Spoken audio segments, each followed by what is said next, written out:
আমরা বড় গুনাহগার, এমন কোন জীবনে গুনাহ নাই যে গুনাহ আমরা করি নাই। আল্লাহ আল্লাহ এই দুইটা হাত তুলি তোমারে ডাকিয়ার, সেই দুইটা হাত তোমার দরবারে তোলার মতো আর উপযুক্ত নাই। গুনাহ করে করে বরবাদ করে নিলাম।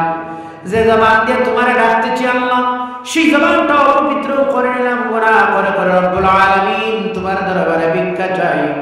আল্লাহ আরহামুর রাহিমিন, গভীর রজনীতে এমন সময় হাত তুললাম যে সময়ের মধ্যে জমিনের কোন ভিখারি কোন মানুষের দরজায় গিয়ে দুই হাত তুলছে না, হাত পাচ্ছে না, বিক বিক বলতেছে না। ইয়া আল্লাহ, আমরা তোমার দরবারের ভিখারি গোলাম, সারা জীবনের নাফরমান গোলাম।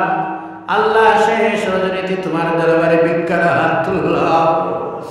আয় আল্লাহ আরহামুর রাহিমিন, তোমার প্রতিজন বান্দার ঘরের মধ্যে সুন্দর সুন্দর ভালো ভালো বিছনা আছে। ইয়া আল্লাহ, সব ভালো ভালো বিছনা আরামের ঘুম হারাম করে আল্লাহ ওই জায়গার মধ্যে বসে আছেন একমাত্র তোমার রহমতের আশায়। আল্লাহ রব্বুল আলামিন, তোমার দরবারে ভিক্ষা চাই। তোমার বান্দাগণ সামনে নিয়ে যা কিছু আলোচনা করলাম, তোমার বান্দারা শুনলা, আলোচনা করা আর তোমার বান্দাদের আলোচনা শোনা মেহেরবানি করে কবুল করো রব্বুল আলামিন। যা সব দিবায় সোনার মদিনায় নবীর রওজা মুবারকের মধ্যে নিয়ে পৌঁছাইয়া দাও রব্বুল আলামিন। আল্লাহ তোমার হাবিবের যত উম্মত কবরের বাসিন্দা তামামের কবরের মধ্যে তুমি এর সব পৌঁছাইয়া দাও। বিলখুসুস এই মজলিসে যারা আমরা হাত তুললাম মুনিব রব্বুল আলামিন, আমাদের কারবা নাই, খারাপ নাই, তোমার খুব ভালো আল্লাহ। ঠান্ডার রাত্রিতে শরীরে নানা ধরনের পোশাক পরিধান করলাম, শরীরের মধ্যে ঠান্ডা লাগবে বলে আল্লাহ অন্ধকার বেড়ায় মাটির বিছনায় মার বাবা রাখলাম। মনে কুন্দনের ব্যবহার দ্বারা আমরা কেউ তো জানি না। আল্লাহ আয় আল্লাহ, আমার মা নাই, বাবা নাই,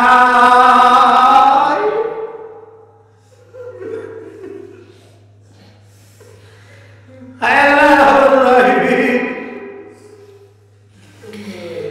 সন্তান যখন সকালবেলা ঘর থেকে বাইরে হয়, রাত্রির বেলা যতক্ষণ ঘরে ঘুরে না, ইয়া আল্লাহ ঘরের সব দরজা যদিও বন্ধ হয়ে যায়, একটা দরজা খোলা ছিল, ওই দরজাটা ছিল আমাদের মায়ের দরজা। আল্লাহ ঠান্ডার রাত্রিতে সামনে শবে সামনে রমজান, আল্লাহ গভীর রজনীতে তোমার দরবারে আমাদের বাবার জন্য ভিক্ষা চাইতেছি। আল্লাহ